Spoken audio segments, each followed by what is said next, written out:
Hello students, welcome to SV Academy Ravla online classes। ਅੱਜ ਮੈਂ class 12th ਵਿੱਚ subject Punjabi ਦਾ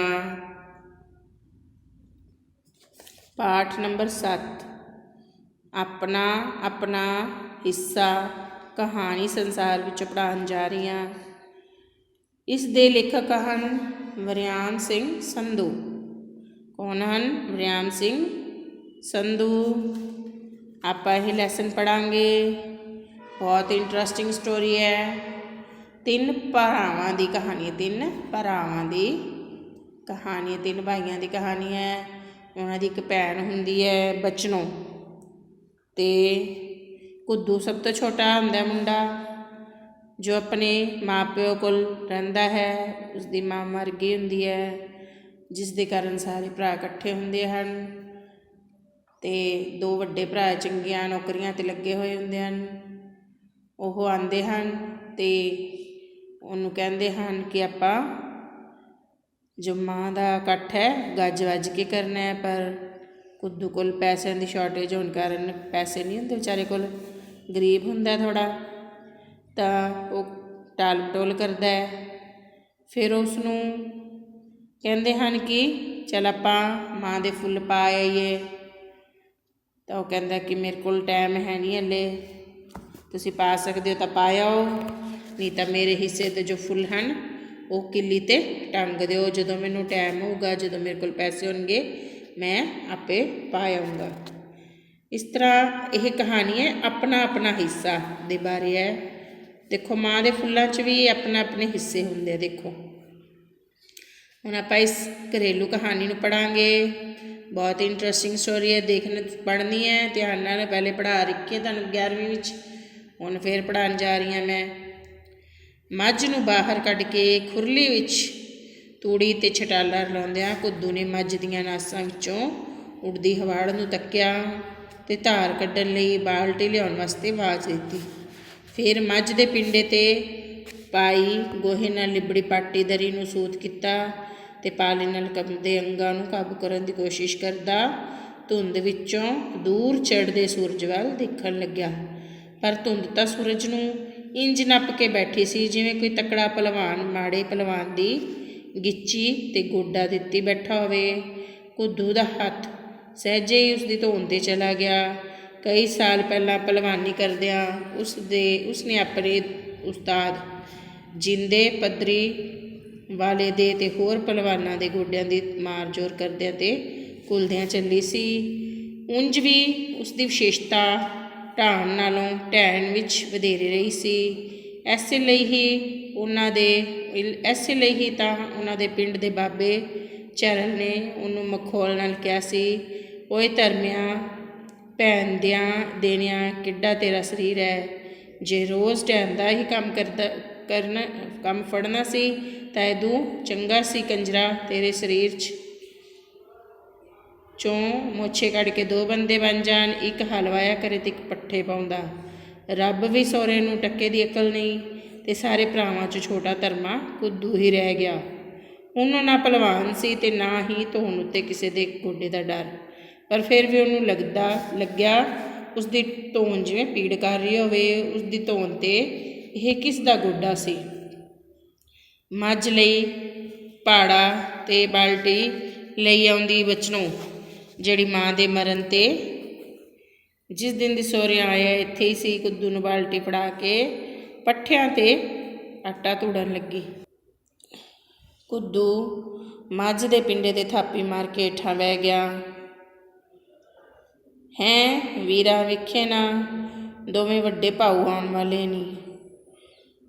ਆਉਣ ਹੀ ਵਾਲੇ ਨੇ। ਵੱਡਾ ਭਾਊ ਰਾਤ ਦਾ ਕਰਮ ਸਿਉ ਕੋਲ ਅੱਡੇ 'ਤੇ ਆ ਗਿਆ ਹੋਣਾ।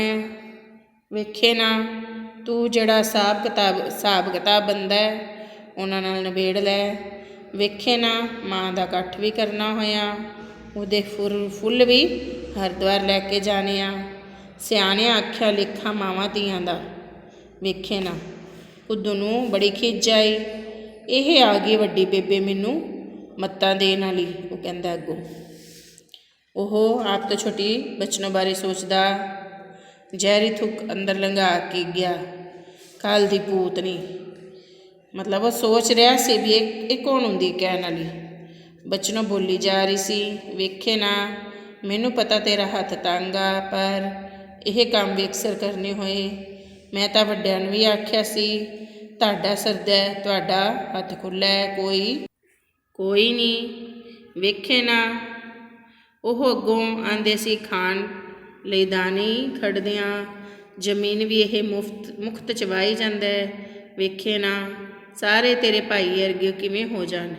ਸਾਰੇ ਮੁਲਕ ਤੇ ਭੈਣਾਂ ਆਪਣਾ ਹਿੱਸਾ ਲਈਆਂ ਜਾਂਦੀਆਂ, ਪਰ ਉਹਨੇ ਇੱਕ ਵਾਰ ਵੀ ਨਹੀਂ ਆਖਿਆ। ਕੱਦੂ ਜਿਵੇਂ ਗਲ ਵਿੱਚ ਡੱਕਾ ਦਿੱਤੀ ਬੈਠਾ ਸੀ, ਚੀਕ ਪਿਆ, ਉਹ ਤੂੰ ਵੀ ਲੈ ਜਾ ਤੇ ਉਹ ਵੀ ਲੈ ਜਾਣ। ਜ਼ਮੀਨ ਸੋਰੀ ਨੇ ਬੜਾ ਮੈਨੂੰ ਕਾਰੂ ਪਾਤਸ਼ਾਹ ਬਣਾ ਤਾ। ਉੱਚੀ ਚੀਕਵੀਂ ਆਵਾਜ਼ ਸੁਣ ਕੇ ਤੇ ਜ਼ੋਰ ਨਾਲ ਥਣ ਨੱਪਿਆ ਜਾਣ ਕਰਕੇ ਮੱਝ ਭੁੜਕ ਪਈ। ਕੁੱਦੂ ਪਿੱਠਾਂ ਪਰਨੇ ਡਿੱਗ ਪਿਆ। ਬਚਾਉਂਦਿਆਂ ਵੀ ਥੋੜ੍ਹਾ ਕੁੱਦੂ ਡੁੱਲੀ ਗਿਆ। ਉਹ ਉੱਠ ਕੇ ਪੌੜਾ ਚੁੱਕ ਲਿਆ ਤੇ ਮੱਝ 'ਤੇ ਕਾੜ ਵਰ ਪਿਆ। ਵੇਖੇ ਨਾ, ਸਿੱਧਿਆਂ ਨੂੰ ਪੁੱਠਿਆ ਆਉਂਦਾ। ਬੜਬੜਾਉਂਦੀ ਬਚਨੋਂ ਭੂੰ ਕਰਦੀ ਬਾਲਟੀ ਫੜ ਕੇ ਤੁਰ ਗਈ। ਇਹਨੇ ਬੇਜਾਨ ਨੇ ਤੇਰਾ ਕੀ ਵਿਗਾੜਿਆ? ਚੌਕੇ 'ਚੋਂ ਉੱਠ ਕੇ ਕੁੱਦੂ ਦੀ ਪਤਨੀ ਰਤਨੀ ਚੀਕੀ, ਹੋਰਾਂ ਦਾ ਸਾੜ ਵਿਚਾਰੇ ਪਸ਼ੂ 'ਤੇ ਕਿਉਂ ਕੱਢਦਾ? ਮੱਝ ਡਰ ਕੇ ਖੁਰਲੀ ਦੇ ਇੱਕ ਬੰਨੇ ਕੰਨ ਖੜੇ ਕਰਕੇ ਡੈਂਬਰੀਆਂ ਅੱਖਾਂ ਨਾਲ ਖੀਮਾ ਯਾਚਨਾ ਦੀ ਮੁਦਰਾ ਵਿੱਚ ਖੜੀ ਕੰਬੀ ਜਾ ਰਹੀ ਸੀ। ਦੂਰੋਂ ਮੋਟਰਸਾਈਕਲ ਦੀ ਆਵਾਜ਼ ਸੁਣਾਈ ਦਿੱਤੀ। ਕੁੱਦੂ ਡੰਗਰਾਂ ਦੀ ਖੁਰਲੀਆਂ ਵਿੱਚ ਐਵੇਂ ਹੱਥ ਮਾਰਨ ਲੱਗ ਪਿਆ।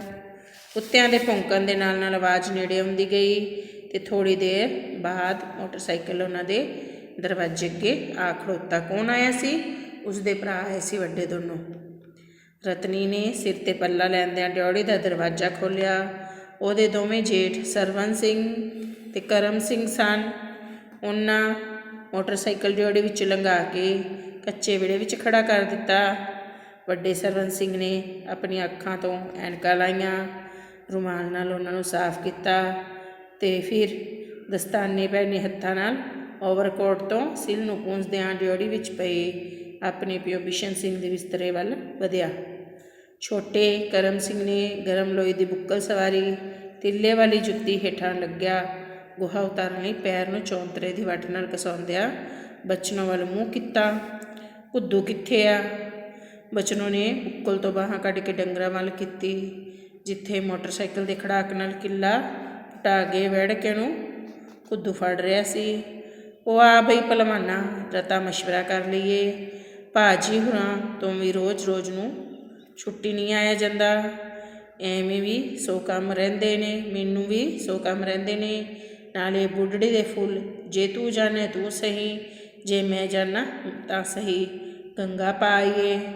ਆਉਣਾ, ਕੁੱਦੂ ਨੇ ਬੇਪਰਵਾਹੀ ਨਾਲ ਜਵਾਬ ਦਿੱਤਾ ਤੇ ਪੁੱਟੇ ਹੋਏ ਕਿੱਲੇ ਨਾਲ ਵੱਜਾ ਵੜ ਕੇ ਦਾ ਰੱਸਾ ਖੋਲ੍ਹਦਾ ਆਪਣੇ ਮੁੰਡੇ ਨੂੰ ਕਹਿਣ ਲੱਗਾ, ਉਹ ਕਾਕੂ ਮੰਜਾ ਕੱਢ ਦੇ, ਬਾਪੂ ਆਪਦੇ ਕੋਲ ਡਿਓੜੀ 'ਚ ਡਾਹ। ਇਸ ਤੋਂ ਪਹਿਲਾਂ ਕਿ ਕਾਕੂ ਮੰਜਾ ਲਿਆਉਂਦਾ, ਬੁੱਢੇ ਬਿਸ਼ਨ ਸਿੰਘ ਨੇ ਕਿਹਾ, ਕਾਕੂ ਕੁਰਸੀ ਲੈ ਆ।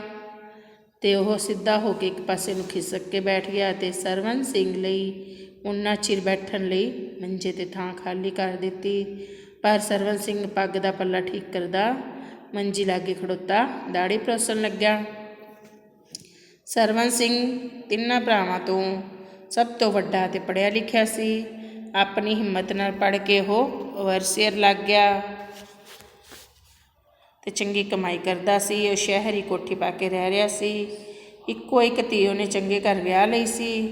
ਦੋਵੇਂ ਮੁੰਡੇ ਵੀ ਚੰਗੀਆਂ ਨੌਕਰੀਆਂ 'ਤੇ ਲੱਗੇ ਹੋਏ ਸਨ। ਚੰਗੇ ਤੇ ਵੱਡੇ ਲੋਕਾਂ ਨਾਲ ਉਹਦਾ ਸੰਪਰਕ ਸੀ, ਲੈਣ ਦੇਣ ਸੀ, ਮਿਲਵਰਤਨ ਸੀ। ਉਸ ਦਾ ਇੱਕ ਆਪਣਾ ਹੀ ਵਿਸ਼ੇਸ਼ ਦਾਇਰਾ ਬਣ ਚੁੱਕਿਆ ਸੀ। ਪਿੰਡ ਉਸ ਦਾ ਆਉਣ ਜਾਣ ਘੱਟ ਹੀ ਸੀ।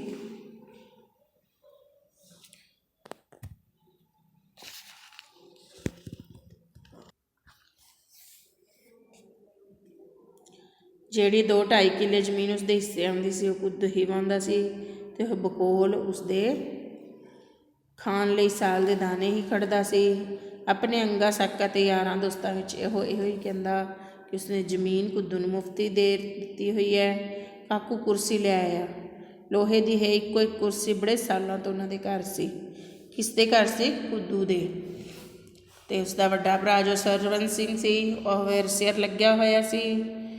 ਉਹ ਬਹੁਤ ਟਾਈਮ ਤੋਂ ਘਰ ਆਉਂਦਾ ਸੀ ਅਤੇ ਉਸਨੇ ਆਪਣੀ ਧੀ ਹੈ ਜੋ ਚੰਗੇ ਘਰ ਵਿਆਹ ਦੇ 3 ਬੱਚੇ ਸੀ। 2 ਮੁੰਡੇ ਨੌਕਰੀਆਂ ਲੱਗੇ ਸੀ ਅਤੇ ਕੁੜੀ ਉਹਨੇ ਚੰਗੇ ਘਰ ਵਿਆਹਤੀ ਸੀ। ਉਹਦੇ ਆਪਣਾ ਦਾਇਰਾ ਸੀ ਬਣਿਆ ਹੋਇਆ। ਪੁੱਤ ਕੁਰਸੀ 'ਤੇ ਕੱਪੜਾ ਫੇਰ ਲੈ ਜਰਾ। ਬੁੱਢੇ ਬਿਸ਼ਨ ਸਿੰਘ ਨੇ ਆਪਣੀ ਉੱਡੇ ਰੰਗ ਵਾਲੀ ਖੱਦਰ ਦੇ ਮਰੇ ਰਜਾਈ ਨੂੰ ਠੀਕ ਕੀਤਾ ਅਤੇ ਆਪਣੇ ਕੇਸਾਂ ਦੀ ਜਟੂਰੀ ਕਰਕੇ ਕੰਬਦੇ ਹੱਥਾਂ ਨਾਲ ਮੈਲੀ ਪੱਗ ਸਿਰ 'ਤੇ ਲਪੇਟਣ ਲੱਗਾ। ਬਿਸ਼ਨ ਸਿੰਘ ਜਦੋਂ ਸਰਵਨ ਸਿੰਘ ਦੇ ਸਾਹਮਣੇ ਹੁੰਦਾ ਸੀ ਤਾਂ ਉਹਦੀ ਅਵਸਥਾ ਇੰਝ ਹੀ ਹੁੰਦੀ ਸੀ ਜਿਵੇਂ ਕੋਈ ਜੱਟ ਤਹਿਸੀਲਦਾਰ ਦੇ ਸਾਹਮਣੇ ਖੜ੍ਹਾ ਹੋਵੇ। ਉਹ ਉਸਨੂੰ ਹੋਰ ਹੀ ਮਿੱਟੀ ਦਾ ਬਣਿਆ ਲੱਗਦਾ, ਜਿਹੜੀ ਡਾਢੀ ਸਾਫ਼ ਵਧੀਆ ਅਤੇ ਚੀਕਣੀ ਹੋਵੇ, ਜਿਸ ਦੇ ਖਬਰੇ ਗੁੱਡੀਆਂ ਅਤੇ ਬਾਵੇ ਬੰਦੇ ਹੋਣ। ਸਰਵਨ ਦੇ ਰਹਿਣ ਸਹਿਣ ਅਤੇ ਉਸਦੀ ਪੋਚਾ ਪਾਚੀ ਦੇ ਸਾਹਮਣੇ ਉਹ ਆਪਣੇ ਆਪ ਨੂੰ ਡਾਢਾ ਖੁਰਦਰਾ ਜਿਹਾ ਮਹਿਸੂਸ ਕਰਦਾ। ਇਸ ਲਈ ਸ਼ਹਿਰ ਜਾ ਕੇ ਉਹ ਕਦੇ ਵੀ ਸਰਵਨ ਦੇ ਘਰ ਦੇ ਕੂਲੇ ਜਿਹੇ ਮਾਹੌਲ ਵਿੱਚ ਬਹੁਤੀ ਦੇਰ ਟਿਕ ਨਹੀਂ ਸਕਿਆ। ਉਸਨੂੰ ਲੱਗਦਾ ਜਿਵੇਂ ਉਸਦੇ ਪੈਰ ਉਸ ਘਰ ਵਿੱਚ ਠੀਕ ਤਰ੍ਹਾਂ ਨਾ ਉੱਠ ਰਹੇ ਹੋਣ। ਉਹਦੀ ਨੂੰਹ ਅਤੇ ਪੋਤੇ ਪੋਤਰੀਆਂ ਉਸਨੂੰ ਘੂਰ ਵੇਖਦੇ ਹੋਣ। ਉਹਨੂੰ ਲੱਗਦਾ ਜਿਵੇਂ ਕੋਈ ਮਿੱਟੀ ਦੇ ਘੁਰਨਿਆਂ ਵਿੱਚ ਖੇਡਦੇ ਸਹੇ ਨੂੰ ਸੰਗਮਰਮਰ ਦੀ ਗੁਫਾ ਵਿੱਚ ਛੱਡ ਆਇਆ ਹੋਵੇ। ਕਾਕੂ ਨੇ ਕੁਰਸੀ ਸਾਫ਼ ਕਰ ਦਿੱਤੀ। ਬਿਸ਼ਨ ਸਿੰਘ ਸਰਵਨ ਨੂੰ ਇੱਕ ਵਚਨ ਜਾਂ ਬਹੁਵਚਨ ਵਿੱਚ ਸੰਬੋਧਿਤ ਕਰਨ ਦੀ ਦੋ ਚਿੱਤੀ ਵਿੱਚ ਸੀ ਕਿ ਸਰਵਨ ਕੁਰਸੀ 'ਤੇ ਬੈਠ ਗਿਆ। ਅਜਿਹੇ ਸਮੇਂ ਬਿਸ਼ਨ ਸਿੰਘ ਕਈ ਵਾਰ ਆਪਣੇ ਆਪ 'ਚ ਡਾਢਾ ਕੱਚਾ ਜਿਹਾ ਹੁੰਦਾ। ਉਹਦੇ ਆਪਣੇ ਆਪ ਹੰਗਾਰਾ ਉੱਠਦਾ, ਇਹ ਕਿਹੜਾ ਵੈਸਰਾਏ ਦਾ ਬੀਏ, ਮੇਰਾ ਮੁੰਡਾ ਹੀ ਹੈ, ਮੈਂ ਕਿਉਂ? ਕਰਮ ਸਿੰਘ ਆਪ ਹੀ ਮੰਜਾ ਚੁੱਕ ਕੇ ਜੋੜੀ ਵਿੱਚ ਲੈ ਆਇਆ। ਉਹ ਕੁੱਦੂ ਤੋਂ 2 ਸਾਲ ਵੱਡਾ ਸੀ। ਪੜ੍ਹਾਈ ਵੱਲੋਂ ਲਾਪਰਵਾਹ ਅਤੇ ਸ਼ਰਾਰਤਾਂ 'ਚ ਨੰਬਰ 1। ਉਹ ਸੰਤੀ ਮੈਰੀ ਦੇ ਬਾਲਣ ਵਿੱਚ ਬਸਤਾ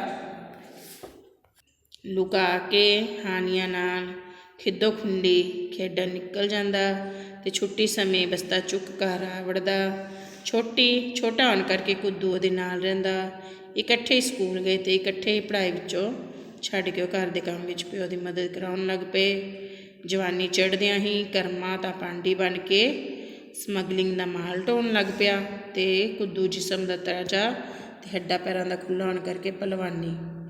ਕਰਮੇ ਦਾ ਪਾਂਡੀ ਹੋਣਾ ਤਾਂ ਸੁਕਾਰਥੇ ਆਇਆ।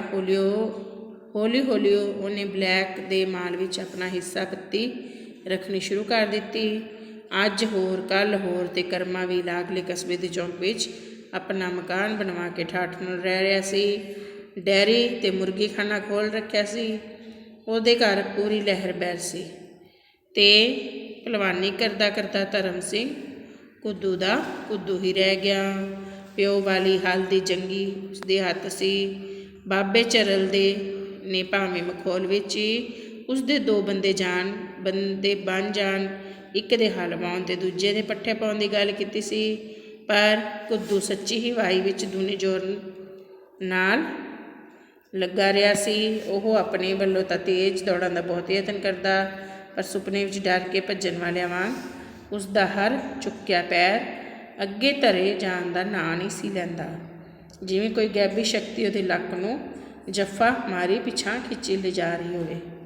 ਵੈੜਕੇ ਦਾ ਕਿੱਲਾ ਗਿੜਦਿਆਂ ਕੁੱਦੂ ਜਿਉਂ ਹੀ ਕਿੱਲੇ ਨੂੰ ਸੱਟ ਮਾਰਿਆ ਸੀ, ਉਹਨੂੰ ਲੱਗ ਰਿਹਾ ਸੀ ਜਿਵੇਂ ਇਹ ਸੱਟ ਉਹਦੇ ਸਿਰ ਵਿੱਚ ਵੱਜੀ ਹੋਵੇ। ਉਹ ਹਰ ਸੱਟ ਨਾਲ ਹੀ ਧਰਤੀ ਦੇ ਅੰਦਰ ਨਿੱਘਰਦਾ ਜਾ ਰਿਹਾ ਸੀ।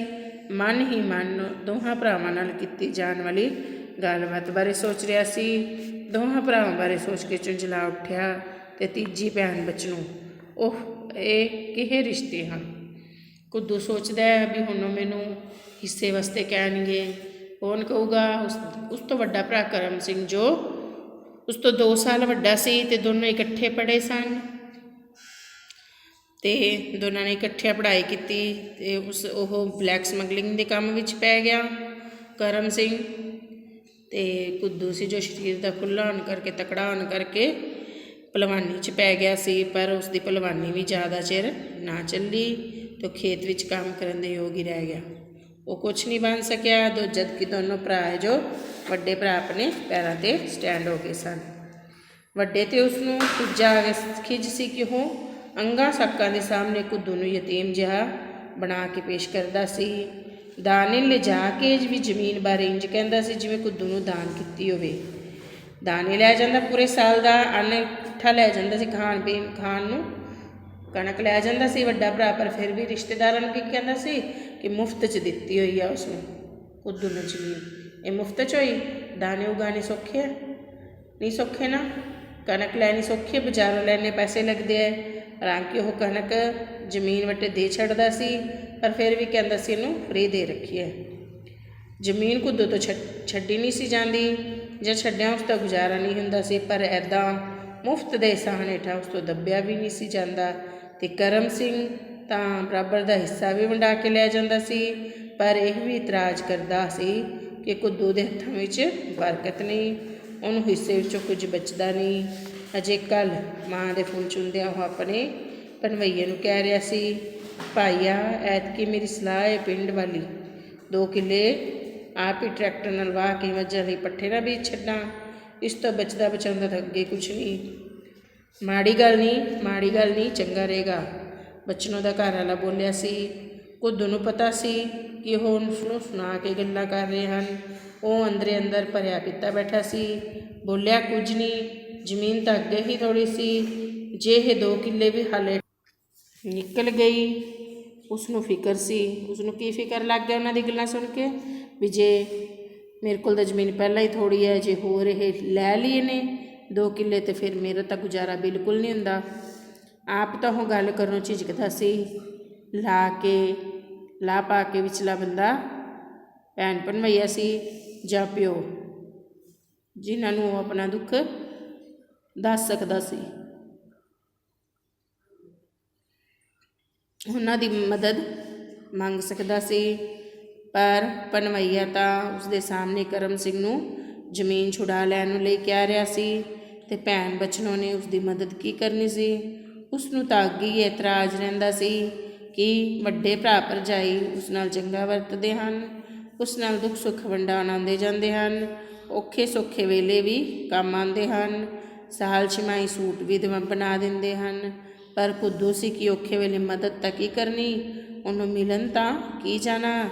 ਜੇ ਕਿਧਰੇ ਛਮਾਈ ਉਹਦਾ ਮੁੰਡਾ ਆ ਜਾਂਦਾ ਤਾਂ ਉਸ ਬਾਰੇ ਕਹਿੰਦੀ, ਹਾਇਆ ਇੰਨਾ ਨਮੂਹਾ ਮੁੰਡੇ ਹੋਣ 'ਤੇ ਉਹ ਜਿਹੜੇ 4 ਪਰੋਲੇ ਜੇ ਦਿੱਤੇ ਸੀ, ਬਸ ਮੇਰੀ ਜ਼ੁਬਾਨ ਸੜ ਜਾਏ। ਜੇ ਕਿਤੇ ਮੁੰਡੇ ਨੂੰ 2 ਟਾਕੀਆਂ ਬਣਾ ਕੇ ਦਿੱਤੀਆਂ ਹੋਣ ਜਾਂ ਛਿੱਲੜ ਹੀ ਹੱਥ 'ਤੇ ਰੱਖਿਆ ਹੋਵੇ, ਯਾਨੀ ਕੁਛ ਕੁੱਦੂ ਕੋਲ ਹੈ ਹੀ ਨਹੀਂ ਸੀ ਵਿਚਾਰੇ ਕੋਲੋਂ, ਕੀ ਦਿੰਦਾ। ਅਸੀਂ ਕਿਤੇ ਇਹਦੇ ਪੈਸੇ ਲੀੜਿਆਂ 'ਤੇ ਤਾਂ ਨਹੀਂ ਬੈਠੇ, ਪਰ ਫਿਰ ਵੀ ਭੈਣ ਭਰਾ ਦਾ ਅੰਮਾ ਹੁੰਦਾ, ਦੇਖੇ ਨਾ ਉਹ ਆਪਣੇ ਅੱਖਾਂ 'ਤੇ ਚੁੰਨੀ ਫੇਰਨ ਲੱਗ ਪੈਂਦੀ। ਮਤਲਬ ਭੈਣ ਨੂੰ ਦੁੱਖ ਆਉਂਦਾ ਸੀ ਵੀ ਮੇਰਾ ਮੁੰਡਾ ਜਾਂਦਾ ਹੈ ਅਤੇ ਭਰਾ ਅੱਗੋਂ ਕੁਛ ਇਹਦੇ ਨਾਲ ਪੈਸੇ ਨਹੀਂ ਦਿੰਦਾ, ਨਾ ਕਦੀ ਕੱਪੜੇ ਦਿੱਤੇ। ਉਹ ਰੋਣ ਲੱਗ ਜਾਂਦੀ ਸੀ। ਕਦੀ ਮੁੰਡਾ ਆਉਂਦਾ ਅਤੇ ਐਵੇਂ ਚਲੇ ਜਾਂਦਾ। ਕੁੱਦੂ ਬਚਨੋਂ ਅਤੇ ਅੰਦਰੋਂ ਅੰਦਰ ਪੁੱਜਿਆ ਪਿਆ ਸੀ। ਉਸ ਦਿਨ ਮਾਂ ਦਾ ਸੰਸਕਾਰ ਕਰਨ ਤੋਂ ਪਹਿਲਾਂ ਇਸ਼ਨਾਨ ਕਰਾਉਣ ਵੇਲੇ ਮਾਂ ਦੇ ਕੰਨਾਂ ਦੀਆਂ ਵਿੱਚ ਪਈਆਂ ਸੋਨੇ ਦੀਆਂ ਵਾਲੀਆਂ ਲਾ ਕੇ ਵਿਚਕਾਰਲੀ ਭਰਜਾਈ ਨੂੰ ਫੜਾ ਦਿੱਤੀਆਂ ਸਨ। ਉਹ ਜਿਵੇਂ ਵਾਲੀਆਂ 'ਤੇ ਲੱਤ ਫੇਰਦੀ ਰਹੀ ਸੀ। ਇੱਕ ਪਲ ਉਹਨੂੰ ਮਾਂ 'ਤੇ ਵੀ ਖਿਝ ਆਈ, ਪਰ ਫਿਰ ਮਾਂ ਦਾ ਝੁਰੜਿਆਂ ਭਰਿਆ ਚਿਹਰਾ ਅਤੇ ਡੂੰਘੀਆਂ ਚਮਕਦੀਆਂ ਅੱਖਾਂ ਯਾਦ ਆਉਣ 'ਤੇ ਉਹ ਮਾਂ ਦੇ ਪਿਆਰ ਵਿੱਚ ਭਿੱਜ ਗਿਆ। ਇੱਕੋ ਮਾਂ ਹੀ ਸੀ ਜਿਸ ਨੇ ਉਸਨੂੰ ਅੰਤਾਂ ਦਾ ਪਿਆਰ ਕੀਤਾ ਸੀ, ਸਦਾ ਉਸਦੇ ਹੱਕ ਵਿੱਚ ਡਟ ਕੇ ਬੋਲੀ ਸੀ। ਜਿਹੜੀ ਗੱਲ, ਜਿਹੜੀ ਭਾਸ਼ਾ ਵਿੱਚ ਜਿੰਨੇ ਜ਼ੋਰ ਨਾਲ ਉਹ ਕਹਿਣਾ ਚਾਹੁੰਦਾ ਹੁੰਦਾ, ਉਹਦੀ ਮਾਂ ਉਹ ਗੱਲ ਉਸ ਨਾਲੋਂ ਜ਼ੋਰਦਾਰ ਅੰਦਾਜ਼ ਵਿੱਚ ਕਿਹਾ ਕਰਦੀ। ਉਹ ਹੀ ਸੀ ਜਿਹੜੀ ਕੁੱਦੂ ਬਾਰੇ ਕਹਿੰਦੀ ਸੀ, ਇਹ ਤਾਂ ਮੇਰਾ ਭੋਲੂ ਪੁੱਤ ਹੈ, ਭੋਲਾ ਭਾਲਾ ਸ਼ਿਵਾ ਵਰਗਾ, ਤੁਸੀਂ ਤਾਂ ਸਭ ਕਾਂਟੇ ਹੋ। ਯਾਨੀ ਕੁੱਦੂ ਦੀ ਮਾਂ ਕੁੱਦੂ ਦਾ ਪਕਸ਼ ਲੈਂਦੀ ਸੀ, ਤਾਂ ਉਸਨੂੰ ਬਹੁਤ ਯਾਦ ਆ ਰਹੀ ਸੀ ਆਪਣੀ ਮਾਂ ਦੀ। ਕੁੱਦੂ ਨੂੰ ਅਫਸੋਸ ਸੀ ਕਿ ਉਹ ਮਰਦੀ ਮਾਂ ਦੇ ਕੋਲ ਨਹੀਂ ਸੀ। ਸਾਰੀ ਉਮਰ ਮਾਂ ਉਹਦੇ ਕੋਲ ਰਹੀ, ਪਰ ਮਰਨ ਸਮੇਂ ਉਹ ਉਸ ਕੋਲੋਂ ਚਲੀ ਗਈ। 2 ਮਹੀਨੇ ਹੋਏ ਉਸਨੂੰ ਅਚਾਨਕ ਬੁੱਲਾ ਵੱਜ ਗਿਆ ਅਤੇ ਪਾਸਾ ਮਾਰਿਆ ਗਿਆ।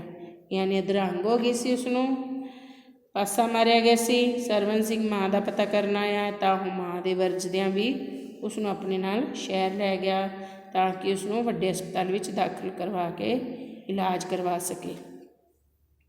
लगभग 1.5 महीना इलाज चलता रहा, पर बुढ़ड़ा ते कमज़ोर शरीर बीमारी दी मार चल ना सकिया ते रह गया सी बाकी बुढ़ा बिशन सिंह, जिहड़ा उसदियां औखियाइयां नूं समझदा सी। उसदी तंगी जिहड़ी अपनी तंगी सी, उसनूं आप जो आ सारी उम्र किसान दी जून भोगी सी, पर वह विचारा इन्ना निरमान ते दब्बू जट सी, जां इंज कह लईए उहदे वड्डे पुत्तां दे पैसे दा जज्बा उस ते कुछ इंज बैठा सी कि वह उभासर के कोई गल उन्हां नूं कह ही नहीं सकदा सी। अज इत्थों तक लैसन रीड करांगे, कल अगली वीडियो अगला चैप्टर रीड करांगे, अगली वीडियो अगला भाग रीड करांगे। ठीक है, इन्ना तुसीं चंगी तरह पढ़ना है, समझना है ते इस वीडियो नूं 2-3 बार जरूर देखना है। अगर कोई क्वेश्चन आंसर इस विच आया है तो वो तुसीं अपनी नोटबुक च तैयार करना है। Thank you students.